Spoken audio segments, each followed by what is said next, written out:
प्यारे बच्चों, आपका हमारे YouTube channel method two point में स्वागत है। बच्चों, 324 EX कोड के 2024 में जो पेपर आया हुआ है उसके कुछ क्वेश्चन हमने फर्स्ट पार्ट में किए थे। इसके कुछ क्वेश्चन जो बाकी बचे हुए हैं वो हम अब इस पार्ट में करेंगे, ठीक है ना बच्चों। ये वीडियो का पार्ट सेकंड होने वाला है। तो चलिए शुरू करते हैं। देखिए, हमने गए क्वेश्चन तक आपको बता दिए थे।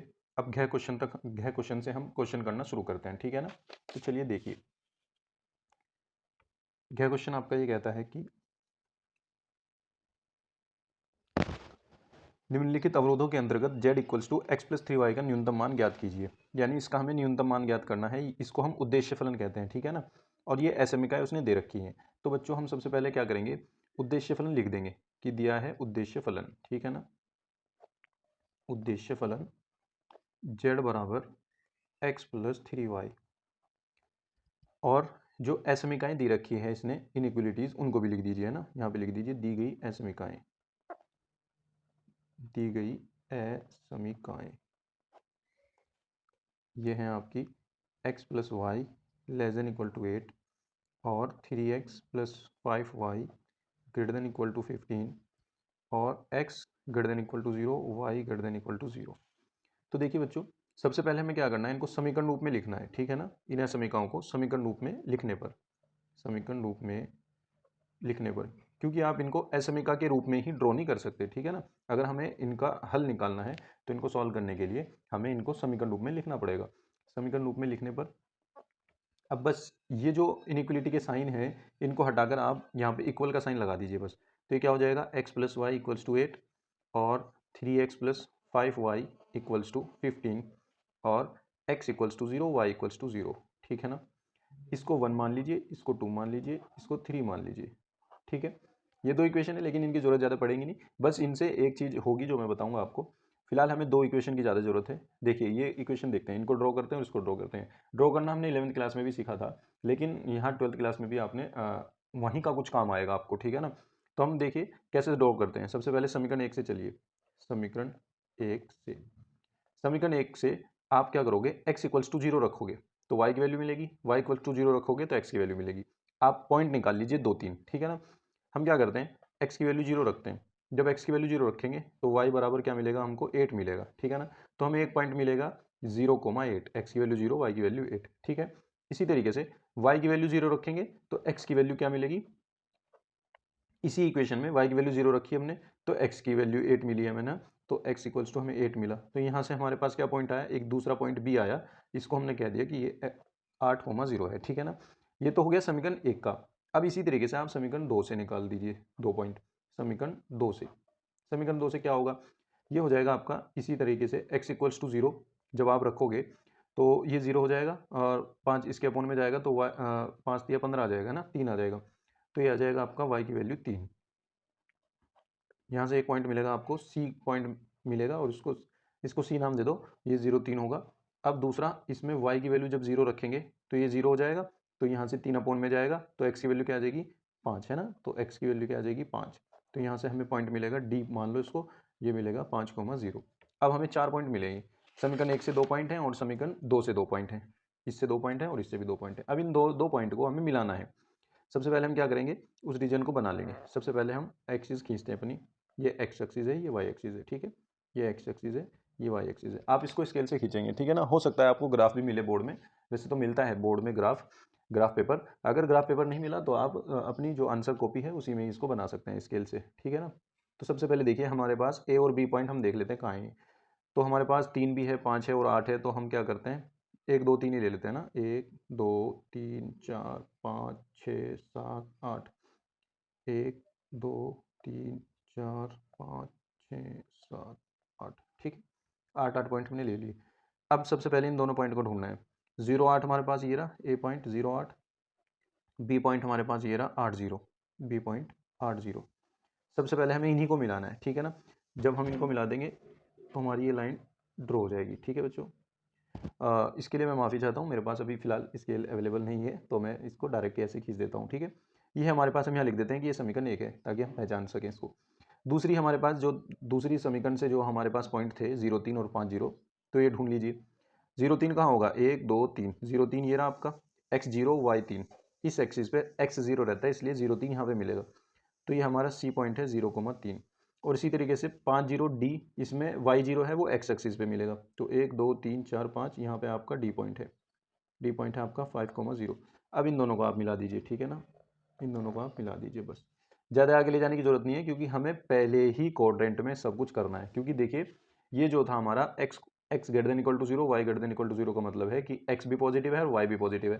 तो ये कौन से क्वाड्रेंट में होते हैं? इसी क्वाड्रेंट में तो होते हैं ना पॉजिटिव दोनों, x भी पॉजिटिव और y भी पॉजिटिव। ये रहा देखो, ये x पॉजिटिव है, y पॉजिटिव है, तो हमें इसी में रहना है, इसी में हमारा हल निकलेगा।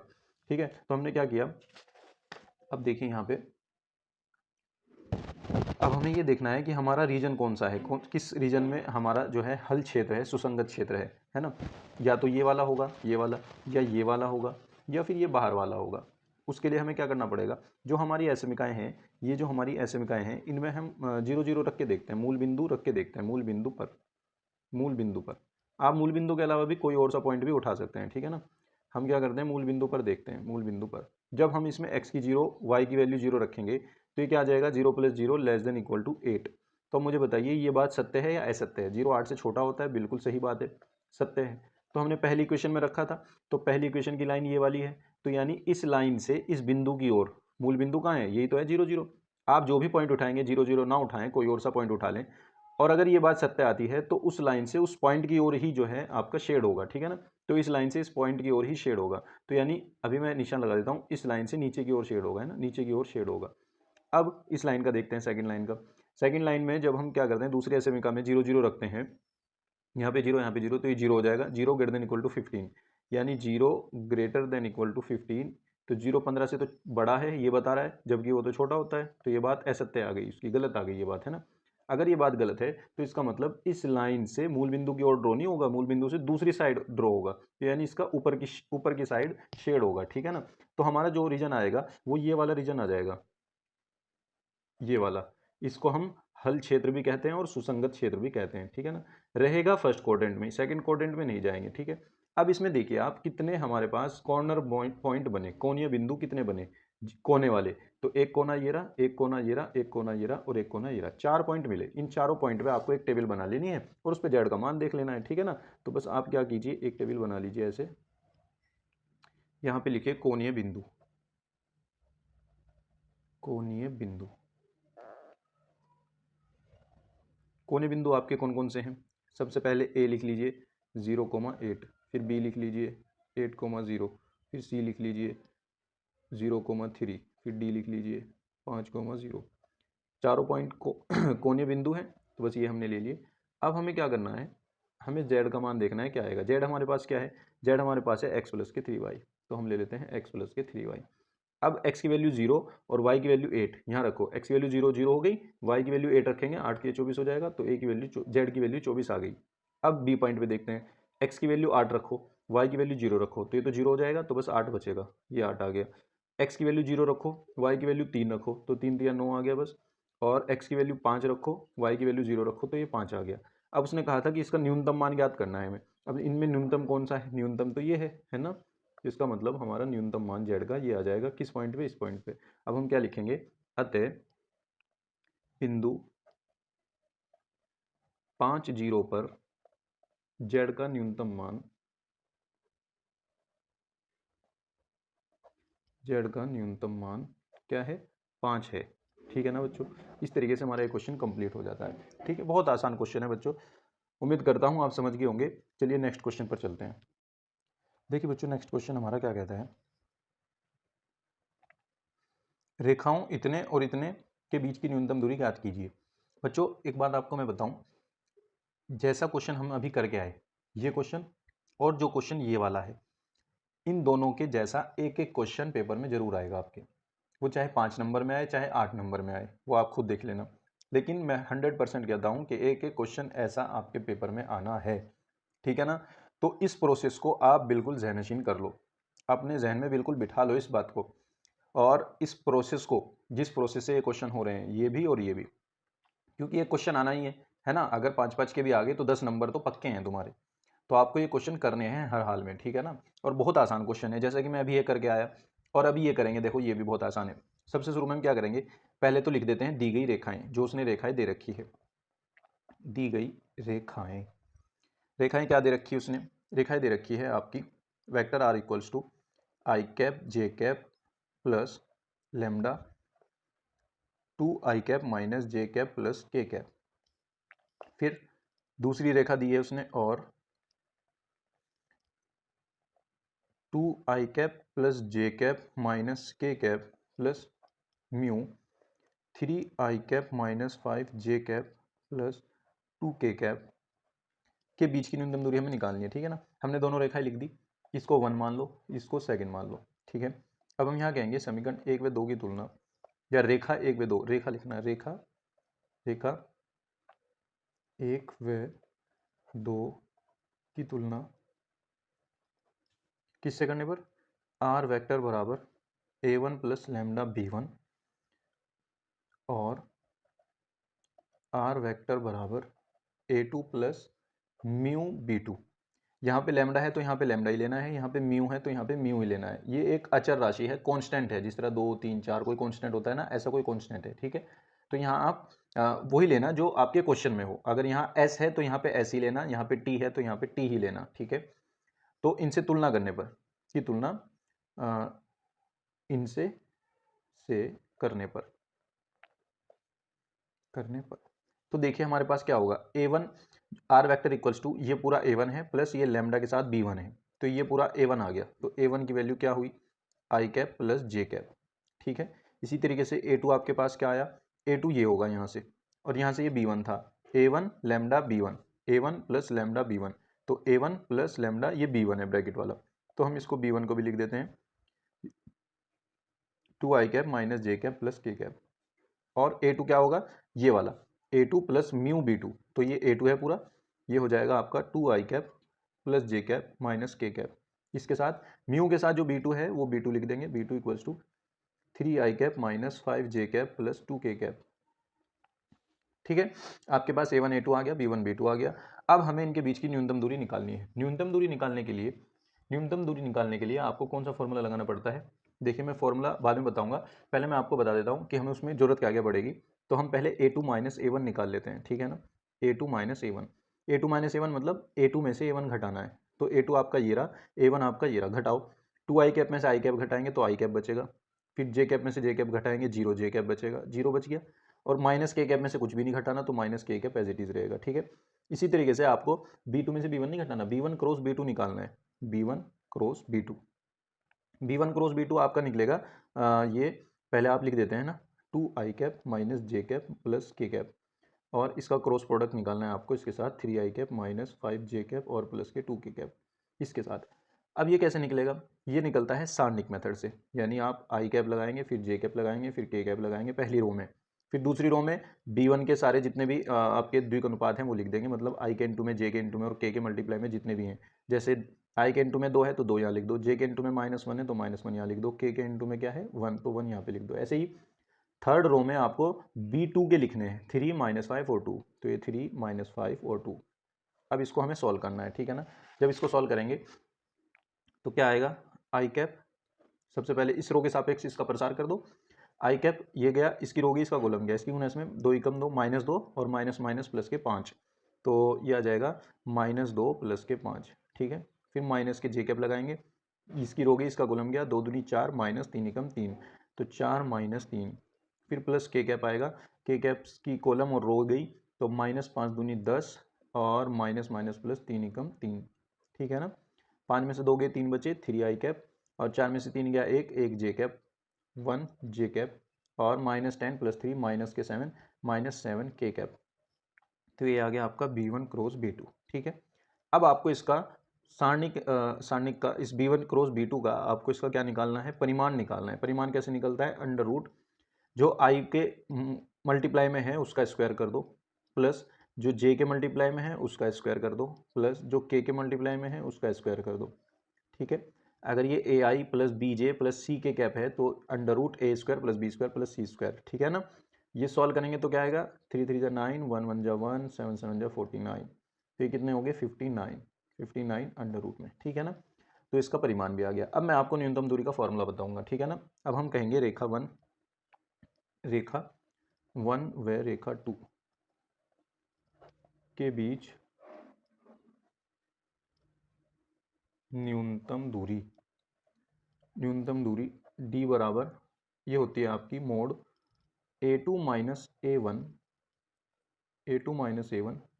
और इसका डॉट प्रोडक्ट चाहिए हमें b1 क्रॉस b2 के साथ, b1 क्रॉस b2 के साथ, और अपॉन में आप डॉट प्रोडक्ट में ये पहले भी रख सकते हो, ये बाद में रख सकते हो, कोई दिक्कत नहीं है उसमें, ठीक है ना। और b1 क्रॉस b2 का मोड, ठीक है।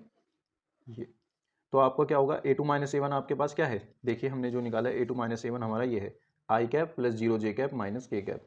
तो हम इसको लिखते हैं आई कैप, मैं ऊपर से देख करके लिख देता हूँ, ये हो जाता है आपका I cap minus plus 0 j cap और माइनस k कैप, और इसका b1 क्रॉस b2 क्या है हमारे पास 3 आई कैप, यही रहा ऊपर है ना, b1 क्रॉस b2 3 आई कैप माइनस j कैप और माइनस 7 k कैप, और अपॉन में इसका परिमाण, परिमाण कितना है अंडर रूट में 59, ठीक है। इसका भी हमें मोड लेना है यानी प्लस में लेना है। तो जब हम इसका डॉट प्रोडक्ट करेंगे तो वो ध्यान रखना है कि आई वाले के साथ ही 1 आएगा, तो 3 एकम हो जाएगा 3, ठीक है ना, आई डॉट आई हो जाता है 1, और आई की जब जे में करेंगे वो भी 0 हो जाएगा, आई की जब के साथ डॉट प्रोडक्ट करेंगे वो भी 0 हो जाएगा। उम्मीद करता हूँ ये डॉट प्रोडक्ट आपको पहले से ही आता होगा, ठीक है ना। अब हम क्या करेंगे, जे की जे में करेंगे तो 1 आएगा, तो 0 इंटू 0 ये तो 0 ही हो जाएगा। खैर अब के डॉट के 1 होगा तो -7 की -1 में करेंगे तो +7 आ जाएगा, और 7 और 3 हो जाएगा 10, ठीक है ना। तो आपका यहाँ पे आ जाएगा ऊपर 10 और अंडर रूट में 59। अब ये बचा 10 अपॉन के अंडर रूट 59, माइनस तो कुछ था ही नहीं, तो इसका मतलब ये मोड हम हटा सकते हैं, और यहाँ पे क्योंकि ये दूरी है तो इसका मात्रक हम खाली मात्रक लिख देंगे, ठीक है ना। उम्मीद करता हूँ आप समझ गए होंगे बच्चों, बहुत आसान क्वेश्चन था, और इसके जैसा एक क्वेश्चन आपके पेपर में आपको देखने को मिलेगा, तो आपको ये क्वेश्चन कर लेना है, ठीक है ना। चलिए चलते हैं नेक्स्ट क्वेश्चन की तरफ। देखिए बच्चों, नेक्स्ट क्वेश्चन कहता है कि ऐसी दो धन संख्याओं को ज्ञात कीजिए जिनका योगफल 15 है और जिनके वर्गों का योगफल न्यूनतम है। बच्चों ये एक और मैं आपको इंपॉर्टेंट बात बता दूं कि जिस एक्सरसाइज में से ये क्वेश्चन है उस एक्सरसाइज में से भी एक क्वेश्चन आना पक्का है। जैसे कि एक तो क्वेश्चन ये आया है ना, इसके जैसे लगातार 3-4 क्वेश्चन है, वो आप सारे कर लेना। फिर इसके इसी एक्सरसाइज में सबसे लास्ट में जा करके कोई 16, 17, 18 समथिंग 20, 21 ये जो क्वेश्चंस हैं इसी एक्सरसाइज में वो इंपॉर्टेंट क्वेश्चन है सारे, ठीक है ना। आपको उनमें से भी कोई ना कोई क्वेश्चन आपको देखने में आपके पेपर में आपको देखने को मिलेगा, तो आप उनको भी अच्छे से कर लेना। ये मैं आपको इंपॉर्टेंट क्वेश्चन भी साथ साथ के बता रहा हूँ, ठीक है। चलिए अब इस क्वेश्चन को टैकल करते हैं। देखिए 6 क्वेश्चन है, इसका कैप पार्ट। ऐसी दो धन संख्याओं को ज्ञात कीजिए जिनका योगफल 15 है और जिनके वर्गों का योगफल न्यूनतम है। तो हम पहले एक संख्या मान लेते हैं, माना पहली संख्या या माना एक संख्या उनमें से क्या है, x है। अब देखो जो भी दो संख्याएं थी उनका योगफल क्या था, उनका योगफल 15 था, है ना, उनका योगफल 15 था। अब मैंने एक x मान ली, तो ये दूसरे वाली क्या आएगी, ये x उधर जाएगा, तो ये दूसरे वाली यही तो है ना, ये वाली।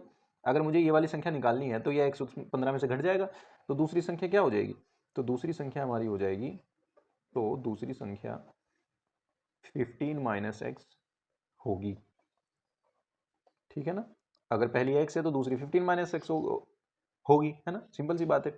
तो आगे चलते हैं। अब ये कह रहा है जिनके वर्गों का योगफल न्यूनतम है, यहां से हमें फंक्शन बनाना है, जिनके वर्गों का योगफल न्यूनतम है। अब इसने अकॉर्डिंग टू क्वेश्चन हम यहाँ पे लिखेंगे और कहेंगे इसको वर्गों का योगफल हमें देखना है, तो हमारा जो फंक्शन बनेगा वो वर्गों का योगफल बनेगा। तो इसका वर्ग करो, इसका वर्ग ये आया, और इसका वर्ग करो, इसका वर्ग ये आया, और इनका योगफल, ये हमारा फंक्शन बन गया, ठीक है ना। अब इस फंक्शन को हमें न्यूनतम दिखाना है, ठीक है ना। तो चलिए चलते हैं। सबसे पहले इसका हम क्या करेंगे, x की रिस्पेक्ट में डिफरेंशिएशन करेंगे, तो ये 2x आ जाएगा और प्लस ये 2 इंटू 15 माइनस एक्स, और माइनस का दोबारा करेंगे -1 आ जाएगा, ठीक है, माइनस एक्स का। तो ये हो जाएगा आपका 2x प्लस 15 दूनी 30, सॉरी ये माइनस भी तो है ना, तो ये माइनस बाहर आ जाएगा, -30, और ये आ जाएगा माइनस के माइनस माइनस प्लस के 2x, है ना, प्लस के 2x, तो ये कितना हो जाएगा 4x हो जाएगा एक्चुअली। तो ये हो जाएगा आपका 4x माइनस 30, ये आपका आ गया एफ डैश एक्स। अब हम क्या करते हैं, एफ डैश एक्स को जीरो रखते हैं, है ना, एफ डैश एक्स को जीरो रखते हैं, ये हमारा प्रोसेस है। एफ डैश एक्स को जब हम जीरो रखेंगे तो हमारा ये क्या आएगा, 4x minus 30 equals to zero. तो यहाँ से x की वैल्यू कितनी मिलेगी हमको, 4x इक्वल्स टू 30, और 4x इक्वल्स टू 30 आ जाएगा, और x की वैल्यू कितनी आ जाएगी 30 अपॉन 4, यानी यहाँ पे 15 आ जाएगा, यहाँ पे 2 आ जाएगा, तो ये आ जाएगी 15/2। तो हमारी एक संख्या क्या आ गई, पहली संख्या हमारे पास 15/2 आ गई। लेकिन अभी हमें ये नहीं पता कि वर्गों का योगफल न्यूनतम है या नहीं है। वो कब पता चलेगा, जब डबल डेरिवेटिव में हम ये वैल्यू रखेंगे। तो पहले तो हमें डबल डेरिवेटिव करना पड़ेगा, है ना। तो हम क्या करते हैं, डबल डेरिवेटिव निकालते हैं। तो अब हम कहेंगे differentiate with respect to X again of equation 2, समीकरण 2 का एक्स के सापेक्ष दोबारा अवकलन करने पर एफ डबल डैश एक्स क्या आ जाएगा, 4 आ जाएगा बस। तो आप अब इसमें अगर ये वाली वैल्यू रखेंगे भी 15/2, तो ये तो 4 ही रहेगा, यानी पॉजिटिव है, पॉजिटिव धनात्मक है। तो अगर धनात्मक है तो इसका मतलब फलन जो होगा वो न्यूनतम होगा, है ना। फलन क्या होगा, वो न्यूनतम होगा, मिनिमम होगा। तो हम उसको न्यूनतम लिख देंगे, फलन जो होगा वो न्यूनतम होगा। तो अब हम यहाँ कहेंगे अतः जो वर्गों का योग है वो क्या रहेगा हमारा, वर्गों का योगफल न्यूनतम होगा जब, कब होगा ये न्यूनतम, जब पहली संख्या हमारे पास क्या है। अगर हम पहली संख्या देखें तो पहली संख्या तो हमारे पास x आई है ना, 15/2। और दूसरी संख्या हमारे पास क्या है, दूसरी संख्या जो है वो 15 - 15/2 है। ये भी 15/2 ही आ जाएगी। तो दोनों संख्याएं आपकी यही हैं, ठीक है ना। एक 15/2 और दूसरी भी 15/2। उम्मीद करता हूँ आप समझ गए होंगे बच्चों। आसान क्वेश्चन था। चलिए नेक्स्ट क्वेश्चन पर चलते हैं, ख क्वेश्चन पर। देखिए ये भी आसान क्वेश्चन है बहुत ज़्यादा। वर्त x² + y² बराबर a² का क्षेत्रफल ज्ञात कीजिए। देखिए अगर आप इसको बहुत ईजिली देख पा रहे हो तो ये सर्कल की इक्वेशन है ना, जैसे कि इसने बता भी रखा है। और इसकी त्रिज्या आपके पास a है। इसकी त्रिज्या क्या है, a, है ना। ये यहाँ पे त्रिज्या होती है ना, x - h का होल स्क्वायर, y - k का whole square equals to r²। वो इक्वेशन याद कीजिए। तो इसकी त्रिज्या a है। तो अगर मैं मान लीजिए कोई सर्कल बनाता हूँ, देखिए मान लीजिए मैं यहाँ पे कोई सर्कल बनाता हूँ ये, और इसकी रेडियस जो है यहाँ से लेकर के यहाँ तक वो a है। क्या है वो, a है रेडियस इसकी। अब इसका क्षेत्रफल क्या होगा, अगर आपने याद करा हो वर्ग का क्षेत्रफल तो πr² होता है, πr²। और r जो होती है वो रेडियस होती है। यहाँ पे r क्या है, a है। यहाँ पे r क्या है, a है। तो बस πr² की जगह बस आप a रख दो, πa² हो जाएगा। यानी आपका आंसर πa² आना है। अब ये पता चल गया आपको। बस ये निकालना दूसरे तरीके से है, क्योंकि ये यहाँ पे क्वेश्चन जो है हमारी बुक में ये है हमारा एप्लीकेशन ऑफ इंटीग्रल, है ना, उसमें है ये। यानी उसके समाकलन के अनुप्रयोग में, ठीक है ना, समाकलन के अनुप्रयोग से हमें निकालना है। तो देखिए अब हम क्या करेंगे, सबसे पहले हम लिख देते हैं वर्ग की इक्वेशन। दिया है, उसने दिया है x² + y² equals to a², ठीक है ना। तो ये क्या हो जाएगा हमारे पास, यहाँ से हम y की वैल्यू निकालेंगे, y² equals to a² - x²। और y की वैल्यू जो आएगी वो आएगी √ में a² - के x², ठीक है। अब ये तो पूरे की पूछ रहा है। अब हम क्या करते हैं, हम सिर्फ एक हिस्से की निकाल देते हैं, है ना। चूंकि ये सिमेट्रिक है, जितना ये होगा उतना ही ये होगा, उतना ही ये होगा, उतना ही ये होगा। तो हम एक हिस्से की निकाल के, एक क्वाड्रेंट की निकाल के उसको 4 से मल्टीप्लाई कर देंगे, क्योंकि 4 क्वाड्रेंट है, सबके इक्वल इक्वल क्षेत्रफल आएगा। तो हम एक क्वाड्रेंट का निकालते हैं। एक क्वाड्रेंट का हम कैसे निकालते थे, एक पट्टी बनाई dx की। तो यहाँ से क्या हो जाएगा, अब हम कैसे चलेंगे, यहाँ से यहाँ चलेंगे तो ये 0 है और यहाँ पे a है, 0 to a, 0a होता है ना, सॉरी a0 है ना यहाँ पे पॉइंट, और ये 0 0 है पॉइंट। तो 0 x अक्ष पे चल रहे तो हम 0 से लेकर के a तक चलेंगे। तो अगर मैं कहूँ कि हमारा वर्त का क्षेत्रफल जो आएगा, वर्त का क्षेत्रफल हमारा आएगा 4 गुना क्षेत्रफल ऑफ, अगर मैं इसका नाम दे दूं, ये पॉइंट O है, ये पॉइंट A है, ये पॉइंट यहाँ पे B दे दो और यहाँ पे ये C दे दो। तो हम यह पहले इसको ये बता देते हैं कि 4 गुना क्षेत्रफल ऑफ किसका, OABC भाग, है ना, इस भाग का क्षेत्रफल। तो 4 गुना इस भाग का क्षेत्रफल क्या होगा, समाकलन 0 to a, कहाँ से कहाँ तक चले, 0 से लेकर के a तक चले।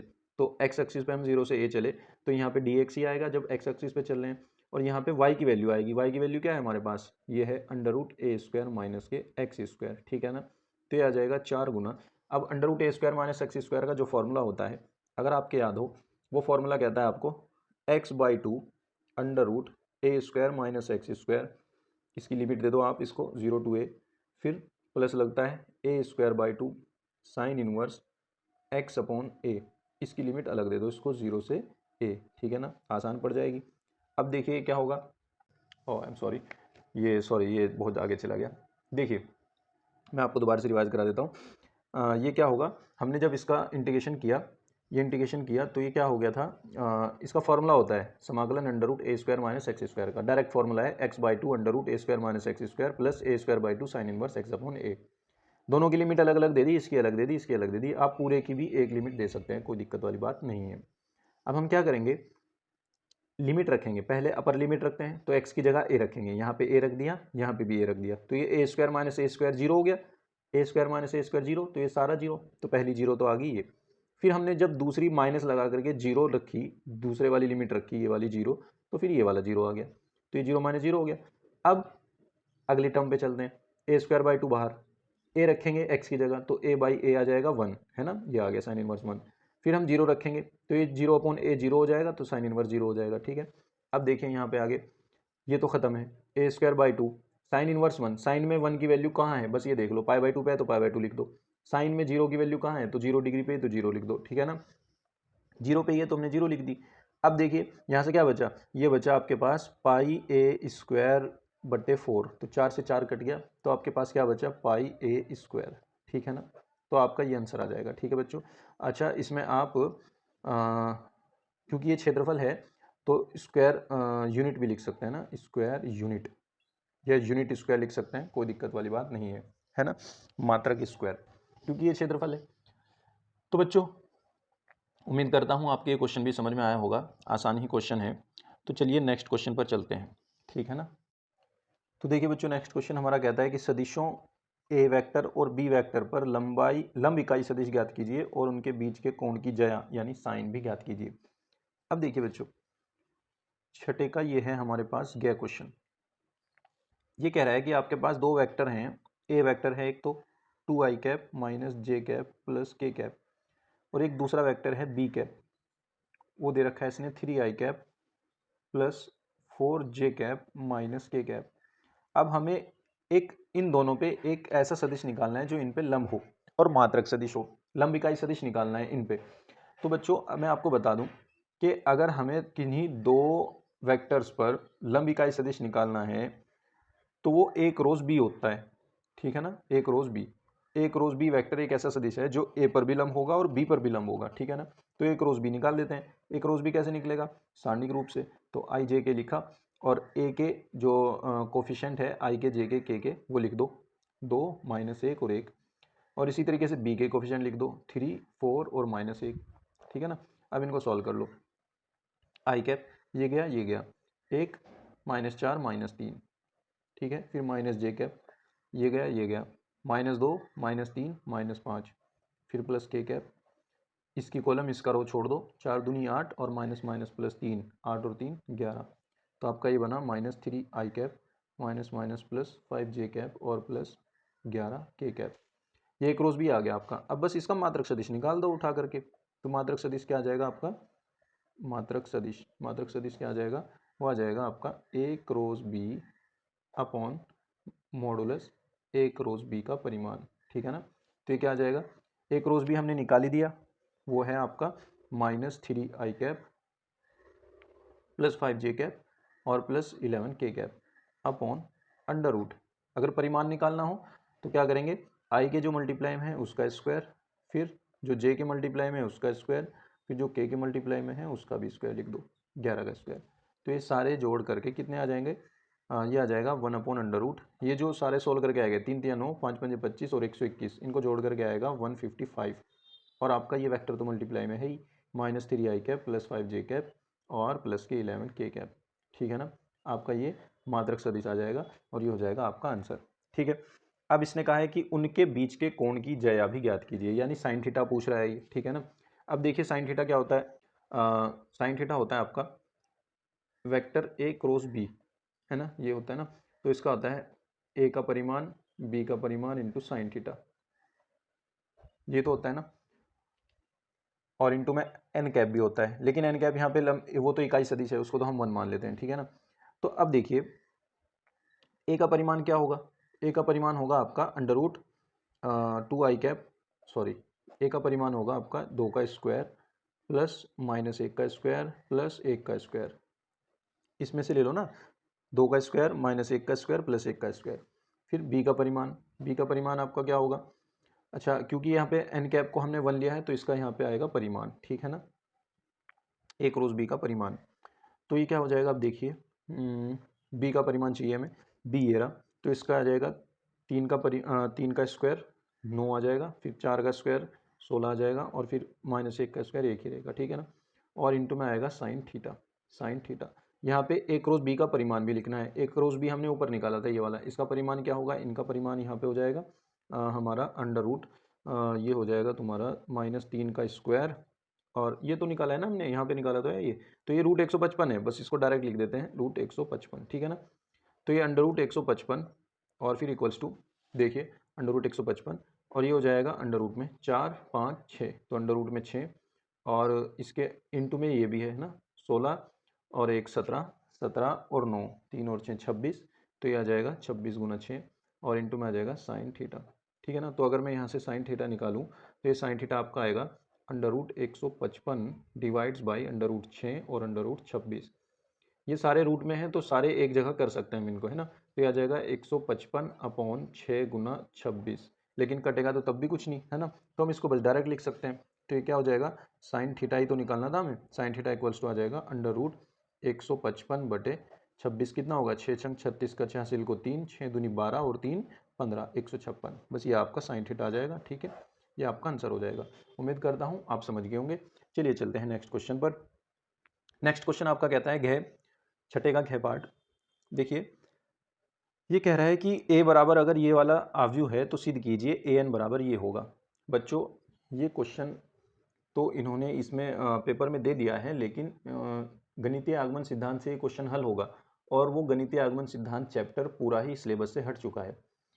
अब हम कर भी कुछ नहीं सकते हैं ना, इन्होंने देखो सिलेबस से हटा भी दिया लेकिन फिर भी क्वेश्चन दे दिया, और ऐसे बहुत से क्वेश्चन हैं जो सिलेबस से हट चुके हैं लेकिन फिर भी वो बोर्ड में अब भी आ रहे हैं पेपर में, है ना। तो बहरहाल अब हम कर तो कुछ नहीं सकते, बस हम ये कर सकते हैं कि ये क्वेश्चन आपको करा देंगे, ठीक है ना। तो गणितीय आगमन सिद्धांत से हम इसको करेंगे, ठीक है ना। अगर आपने नहीं पढ़ा होगा तो अब पढ़ लेना गणितीय आगमन सिद्धांत, एक ही प्रोसेस है, वही चलता है हर क्वेश्चन में, ठीक है। तो देखिए सबसे पहले यह क्वेश्चन में ये कह रहा है कि ए बराबर आपके पास ये सारणिक है cos theta sine theta minus sine theta और कोस थीटा, ये आपका है। अब ये कह रहा है सिद्ध करना है हमें, ये प्रूफ करना है हमें, है ना। तो ये भी लिख लेते हैं, हम क्या करते हैं इसको मान लेते हैं, माना इसको हम कुछ मान लेंगे, जो ये ए एन दे रखा है ना, इसको हम मान लेते हैं, इसको हम पी एन मान लेते हैं। क्या मान लेते हैं, पी एन।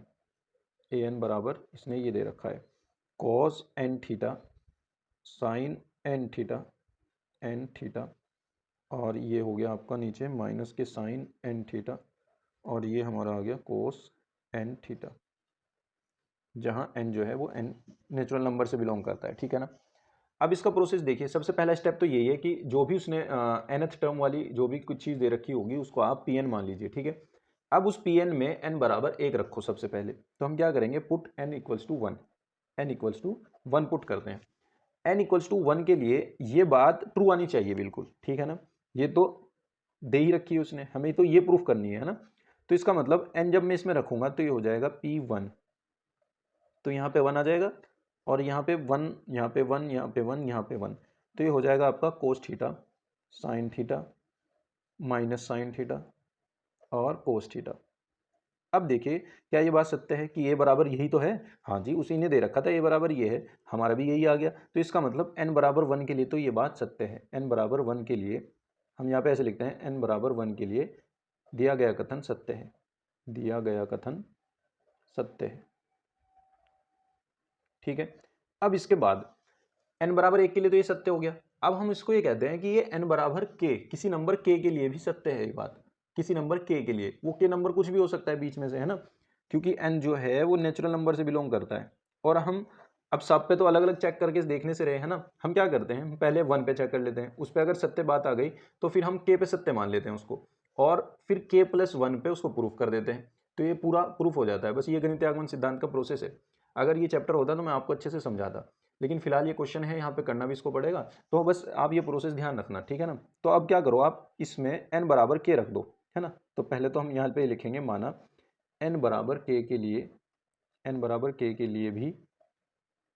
लिए भी सत्य है, तो अगर n बराबर k के लिए सत्य है तो हम क्या करेंगे, इसको n की जगह अब की बार k रख देंगे यहाँ। ठीक है, मैं नेक्स्ट पेज पे चलता हूँ।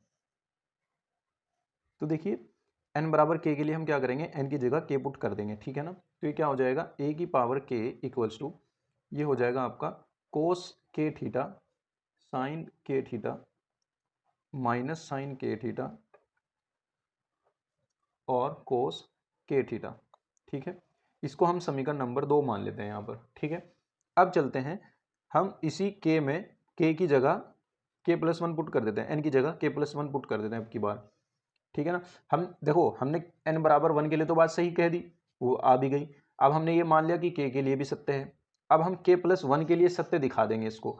अगर k+1 के लिए बात सत्य आ गई तो इसका मतलब n की जो भी वैल्यू मैं ले रहा हूँ सबके लिए ये बात सत्य आ रही है ना, जो भी n की वैल्यू ले रहा हूँ सबके लिए बात सत्य आ रही है। n बराबर 1 के लिए भी सत्य आई, n बराबर k के लिए हमने सत्य मान ली, तो n बराबर k+1 के लिए भी सत्य हो गई, इसके सत्य होने पे ये भी सत्य हो गई, तो इसका मतलब सभी के लिए सत्य आ रही है। तो हर वैल्यू के लिए सत्य है, तो इसका मतलब ये जो आपका स्टेटमेंट है ये बिल्कुल ट्रू है, ये खुद में खुद सिद्ध हो जाएगा। ठीक है ना, तो हम क्या कहते हैं, n बराबर k+1 रखने पर। ठीक है, तो ये कहाँ रखेंगे, वहीं पे रखेंगे pk+1 में, pk+1, तो ये क्या हो जाएगा, a की पावर k+1 आ जाएगा और इक्वल्स टू हो जाएगा, हम लेफ्ट हैंड साइड बराबर राइट हैंड साइड दिखा देंगे। ठीक है ना, तो देखिए ये आपका हो जाएगा cos k plus theta sine k plus theta minus sine k plus theta और कोस k+1 थीटा।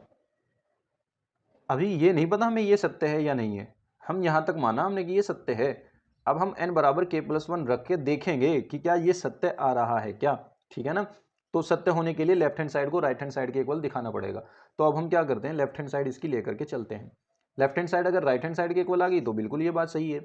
तो हम लेके चलते हैं लेफ्ट हैंड साइड a की पावर k+1, इसको हम लिख सकते हैं a की पावर k इंटू में a की पावर 1। तो a की पावर k क्या है, समीकरण नंबर 2 से, और a की पावर 1 समीकरण नंबर 1 से। तो ये क्या हो जाएगा, a की पावर k लिख दो आप यहाँ पे, ये हो जाएगा cos k theta sine k theta minus sine k theta और कोस k थीटा।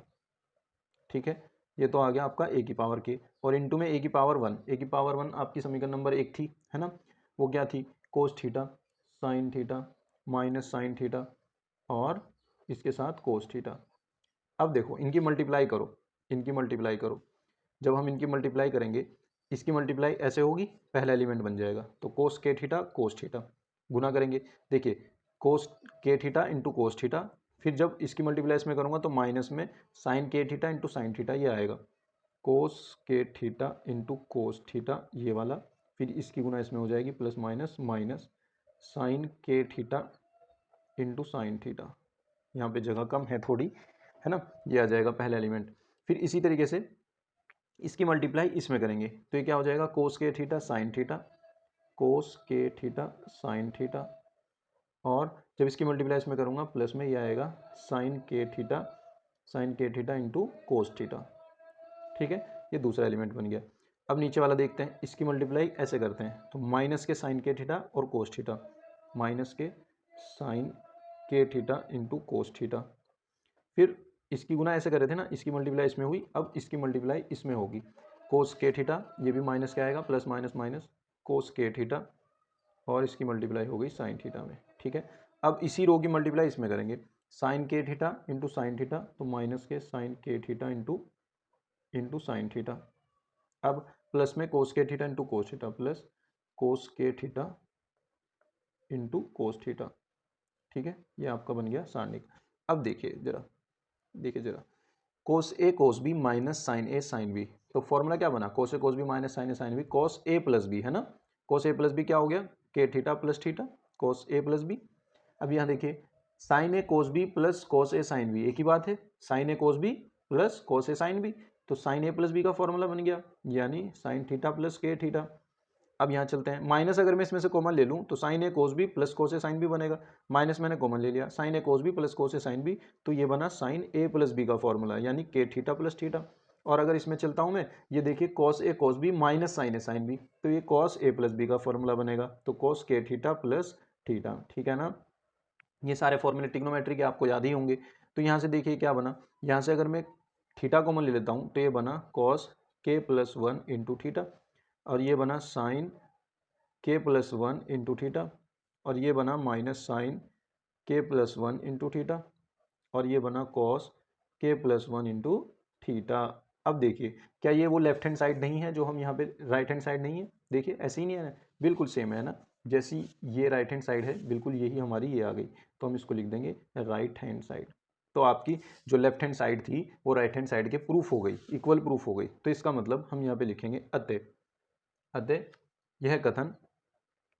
यह कथन के प्लस वन के लिए भी, n बराबर के प्लस वन के लिए भी सत्य है, सत्य है। अतः फिर एक और बार लिखेंगे अतः, यह यहाँ पे से हटा के यहाँ लिख दो, अतः यह n बराबर या n के, यहाँ पे ऐसे लिखो n बिलोंग्स टू n के सभी मानों के लिए, सभी मानों के लिए सत्य है, ठीक है ना।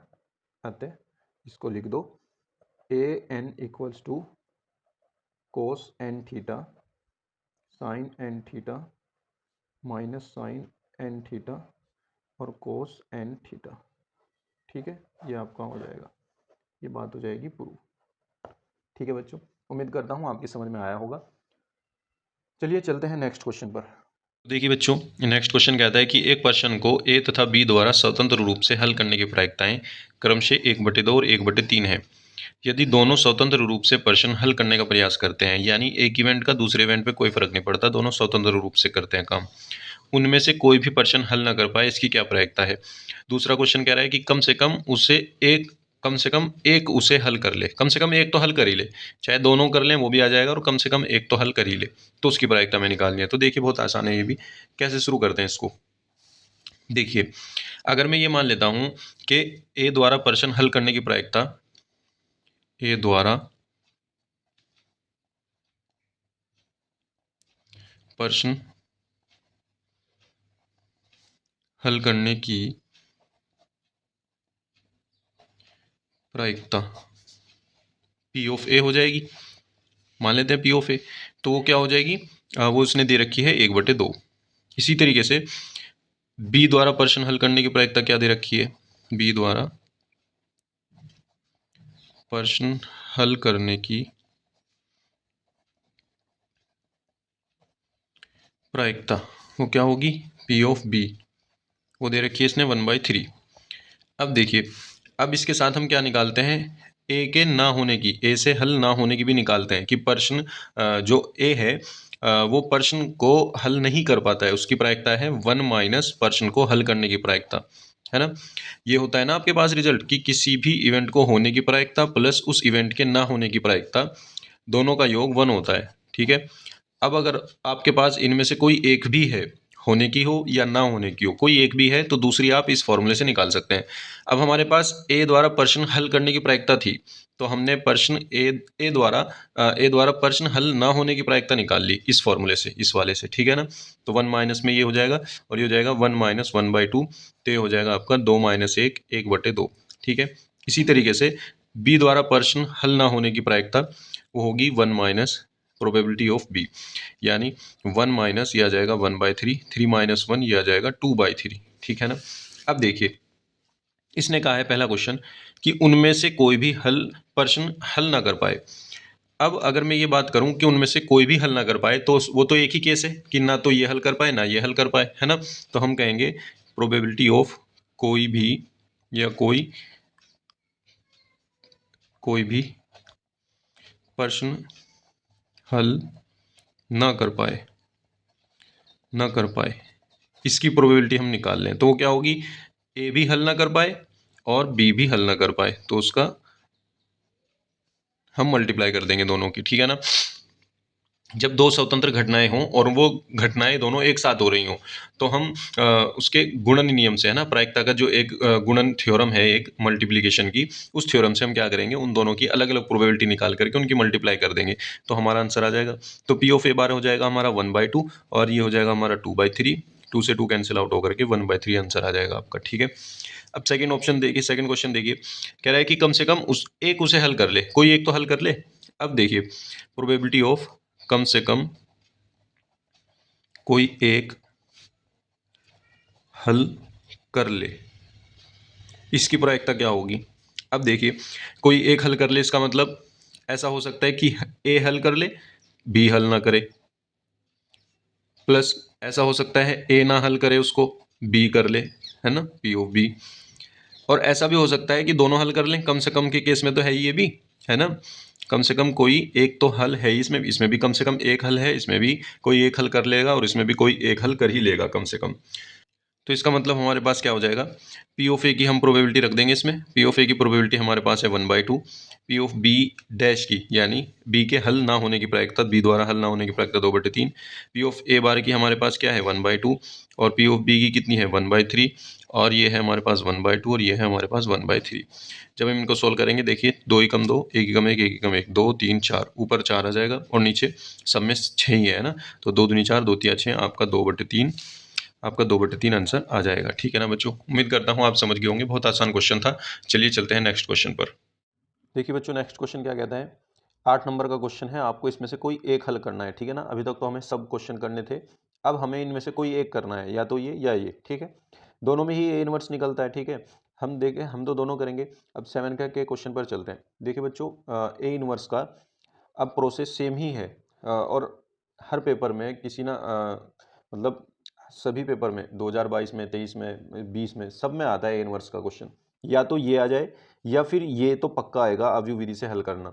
इसमें भी ए इनवर्स निकालने की जरूरत पड़ती है, तो किसी पेपर में ये दोनों दे देता है, लेकिन ज़्यादातर में ये आता है। ठीक है ना, ये नहीं आता। और ये भी आ जाता है, किसी में ये दोनों साथ भी दे देता है वो। इसका मतलब है ए इनवर्स तो आपका 100% आएगा ही, इनवर्स निकालना। तो आपको इनवर्स निकालना आना चाहिए। ठीक है ना बच्चों, देखिए ए इनवर्स में मैं क्या करूँगा, आपको कैलकुलेशन में नहीं बताऊंगा, क्योंकि ये हम बहुत बार कर चुके हैं, और मैं उम्मीद ये करता हूँ आपको भी आता होगा, बहुत आसान है ये। बस आप अपनी जो है डिजिट चेक कर लेना। ठीक है ना, देखिए मान ली हमारे पास 1 1 3 है, और ये 1 3 -3 है, ये -2 -4 और -4 है।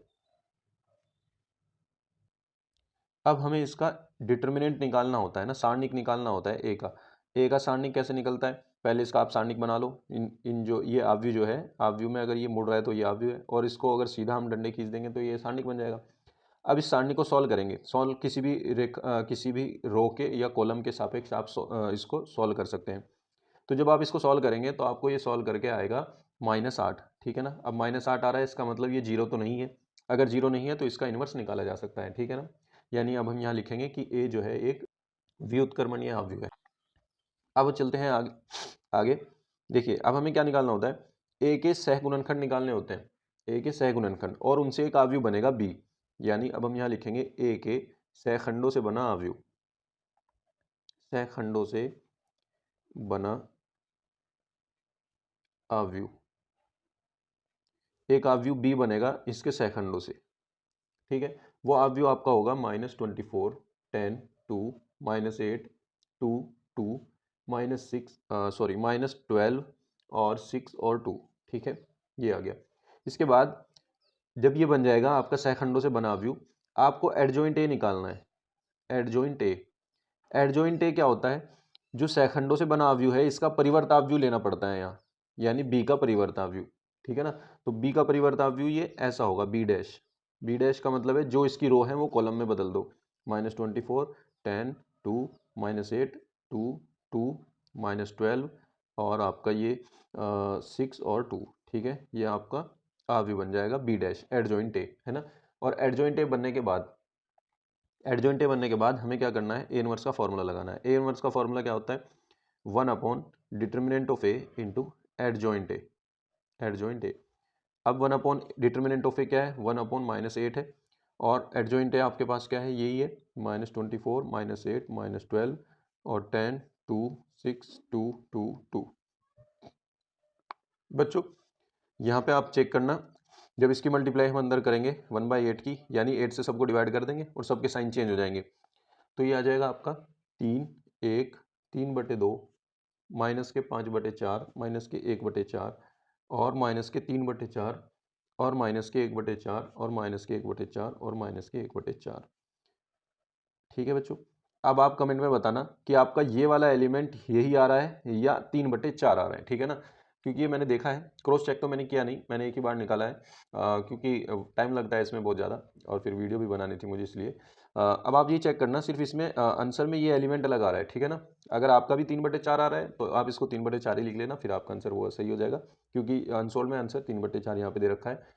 और अगर 3/2 ही आ रहा है, इसका मतलब फिर ये हमारा ठीक है। ठीक है ना बच्चों, उम्मीद करता हूँ आप समझ गए होंगे। बाकी मेरा मेन काम ये था कि प्रोसेस बिल्कुल आप समझ जाएं। ठीक है ना, अगर आपको बिल्कुल सही सही से प्रोसेस समझना है कि ये कैसे होगा, तो आप प्लेलिस्ट में जाइए या डिस्क्रिप्शन में जाइए और वहाँ पे लिखा होगा प्लेलिस्ट ऑफ 324, सॉरी, प्लेलिस्ट 2023 के पेपर की प्लेलिस्ट होगी वहाँ पर।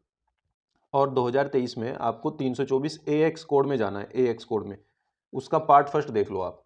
ठीक है ना, तो वहाँ मैंने ए इनवर्स निकाल रखा है और ए इनवर्स बिल्कुल प्रोसेस से किया हुआ है वहाँ पे, तो आप वहाँ से इसको देख लीजिएगा। ठीक है ना, चलिए नेक्स्ट क्वेश्चन पर चलते हैं। और बच्चों ये जो इसका 7 का ख पार्ट जो है, ये 7 का ख पार्ट बच्चों, ये आपका 324 BA कोड में आया हुआ है, BA कोड में है ना, ये वहाँ पे 8वें का क है।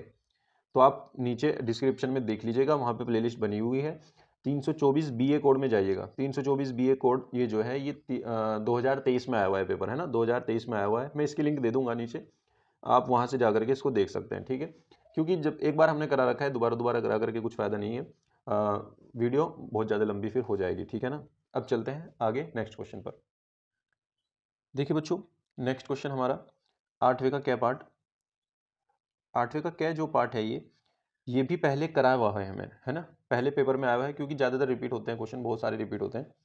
तो ये 324 BA कोड में आया हुआ है, BA कोड में वहाँ पे ये 8वें का, सॉरी सॉरी सॉरी, 324 AY में, 324 AY में आया हुआ है, और वहाँ पे ये 6 का क्या पार्ट है, 6 का क्या पार्ट।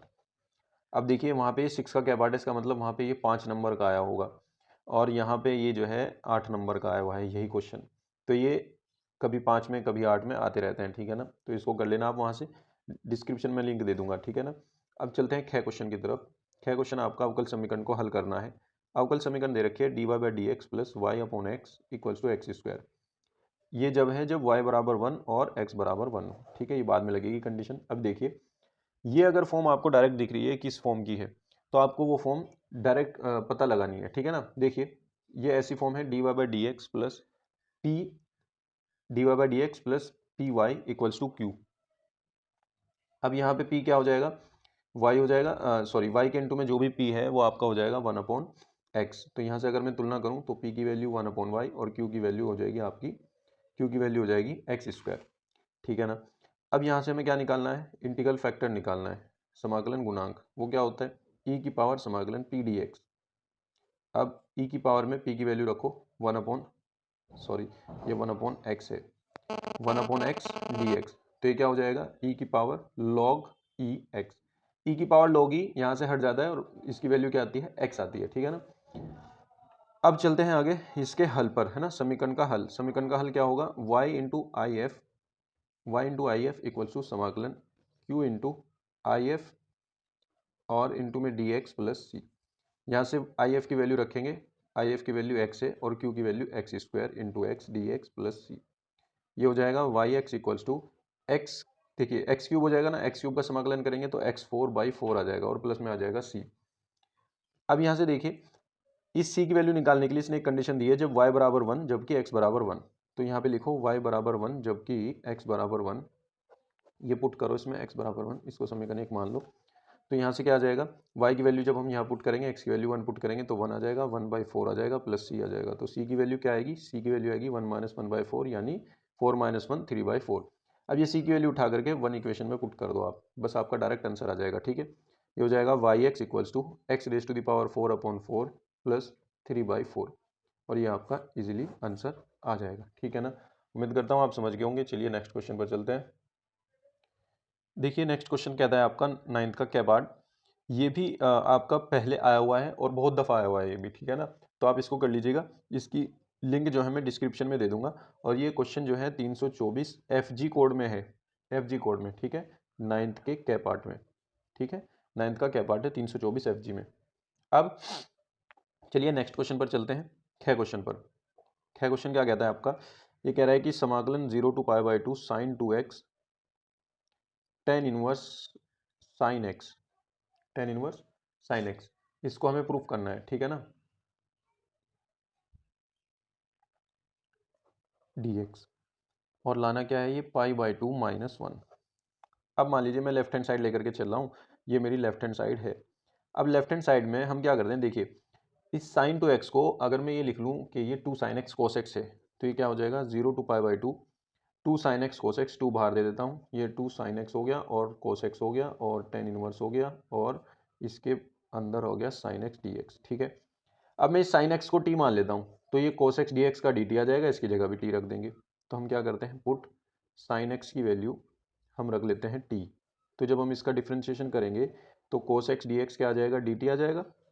अब जब ये हम वेरिएबल चेंज कर रहे हैं तो इसकी लिमिट भी चेंज होगी, क्योंकि ये x की वैल्यू थी, अब हम t में चले गए वेरिएबल में, तो t की वैल्यू रखनी पड़ेगी। तो जब x की वैल्यू ये वाली 0 है तो 0 यहाँ रखेंगे, तो t की वैल्यू क्या आएगी, साइन 0 0, तो t बराबर भी 0। अब जब x की वैल्यू π/2 है, π/2, तो π/2 जब हम यहाँ रखेंगे तो साइन π/2 क्या हो जाएगा 1, तो t की वैल्यू क्या आ जाएगी 1। तो यानी अब लिमिट हमारी क्या हो गई 0 से 1, ठीक है। तो ये 2 तो बाहर ही रहेगा, लिमिट हो गई 0 से 1, साइन एक्स की जगह टी रख दिया हमने, ये कोस एक्स डी एक्स का डी टी बन गया, टेन इनवर्स यहाँ पे टी आ गया, तो ये टेन इनवर्स ये हो गया टी, और मल्टीप्लाई में आ गया आपका डी टी, ठीक है ना, ये कोस एक्स डी एक्स आ गया डी टी। अब देखिए यहाँ पे हम इसको खंड समाकलन से करेंगे, बाई पार्ट्स मेथड से, है ना। आपके पास दो फंक्शन है, एक फंक्शन ये, एक फंक्शन ये, तो इनमें से किसी एक को एक फंक्शन एक मानना पड़ेगा, किसी को दूसरा फंक्शन मानना पड़ेगा। तो हम इसको फर्स्ट फंक्शन मान लेते हैं, इसको सेकंड फंक्शन मान लेते हैं, ठीक है ना। तो यहाँ से आ जाएगा 2 बाहर भाई, ये first function as it is यानी tan inverse T into second function का इंटीग्रेशन यानी t²/2। अब इसकी लिमिट दे दो अलग यहीं पे, 0 से 1, फिर माइनस लगेगा फॉर्मूले का, फिर होल इंटीग्रेशन, पहले का डिफ्रेंशिएशन टेन इनवर्स टी का डिफ्रेंशिएशन क्या होगा 1/1 + t² मल्टीप्लाई बाई दूसरे का इंटीग्रेशन यानी t²/2 और इसका dt और प्लस में आएगा c। अच्छा, इसकी लिमिट जो की तो है 0 से 1, ठीक है। अब ये जो प्लस c तो आएगा नहीं क्योंकि इसमें लिमिट दे रखी है, ये डेफिनेट इंटीग्रेशन हो गया, ठीक है। अब आगे चलते हैं, 2 इंटू ये देखिए क्या हो जाएगा, इसमें जब हम लिमिट पुट करेंगे 1 पुट करेंगे तो टेन इनवर्स 1 की वैल्यू होती है π/4, और यहाँ पे 1 पुट करेंगे 1/2, तो π/8 हो गया, है ना। 1 इंटू सॉरी ये तो π/4 हो गया, π/4 और इंटू में हो गया ये 1/2, पहली तो ये हो गई, माइनस जब 0 पुट करेंगे तो ये सारा 0 हो जाएगा, तो ये हो गया 0, पहली किसकी लिमिट पुट हो गई। अब आया हमारे पास ये 1/2 बाहर, और इंटीग्रेशन 0 से 1 t²/1 + t² है आपके पास, ये है 0 से 1 t²/1 + t²। तो देखिए इसको सॉल्व करने के लिए आप इसको ऐसे लिख सकते हैं, इसमें अगर मैं एक जोड़ दूं और एक घटा दूं तो क्या कुछ फर्क पड़ेगा, नहीं पड़ेगा, लेकिन इससे हमारा क्वेश्चन सॉल्व हो जाएगा। देखिए क्या होगा, 1/2 यहाँ से और यहाँ से बाहर लेकर के काट दो तो सही रहेगा हमारे अपने पास, तो ये बचेगा आपका यहाँ पे π/4 माइनस यहाँ पे हो जाएगा इंटीग्रेशन 0 से 1, इसको मैं अलग अलग कर देता हूँ, जब इसके अपॉन में ये अलग करूँगा 1 + t²/1 + t², तो ये हो जाएगा 1, फिर ये वाला माइनस, फिर 1 के अपॉन में इसको लिखूंगा तो ये आ जाएगा 1/1 + t², ठीक है, और ये आएगा dt। समझ रहे हैं ना आप। अब देखिए यहीं पे कर देते हैं हम, यहाँ पे क्या हो जाएगा, ये जो π/4 है ये तो एज इट इज रहेगा, π/4 रहेगा एज इट इज।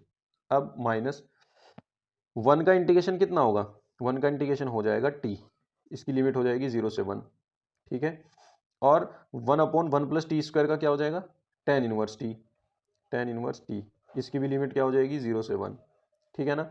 अब ये हो जाएगा π/4 माइनस, पहले अपर लिमिट रखेंगे फिर माइनस लोअर लिमिट, तो 1 - 0 माइनस, फिर यहाँ पे रखेंगे 1, टेन इनवर्स 1 हो जाएगा आपका π/4 और माइनस टेन इनवर्स 0 हो जाएगा 0, तो ये हो जाएगा आपका π/4 -1 माइनस माइनस प्लस π/4, तो ये कितना हो जाएगा आपका π/4 π/4 2 π/4 और -1, 2 दूनी 4 यानी π/2 -1, π/2 -1, ठीक है ना। यही आपको देखिए प्रूफ करना था, ठीक है बच्चों। उम्मीद करता हूँ आप समझ गए होंगे, ये बहुत ही आसान पेपर था, हमने इसको पूरा कर दिया है। जो क्वेश्चन नहीं किए हैं वो इसका मतलब वो पीछे आए हुए हैं, मैंने आपको इंस्ट्रक्शन दे दी कि ये आपको कहाँ मिलेंगे, ठीक है ना। मैं डिस्क्रिप्शन में लिंक भी दे दूंगा, आप वहाँ से जा करके इन क्वेश्चन को देख लेना। उम्मीद करता हूँ ये पेपर आपको अच्छे से समझ में आया होगा। मिलते हैं अब नेक्स्ट वीडियो में दूसरे कोड को लेकर, 2024 के नेक्स्ट कोड को लेकर, ठीक है ना। तब तक आप अपनी पढ़ाई को जारी रखिए, अच्छे से तैयारी करते रहिए, पेपर बहुत आसान आएगा, आप अच्छे से कर पाएंगे, ठीक है ना बच्चों। तो चलिए मिलते हैं नेक्स्ट वीडियो में। तब तक अगर वीडियो आपको अच्छा लगा हो, आप वीडियो को लाइक कीजिए और अपने दोस्तों में खूब शेयर कीजिए ताकि उन्हें भी फ़ायदा हो, और चैनल को सब्सक्राइब कर लीजिए। Thank you.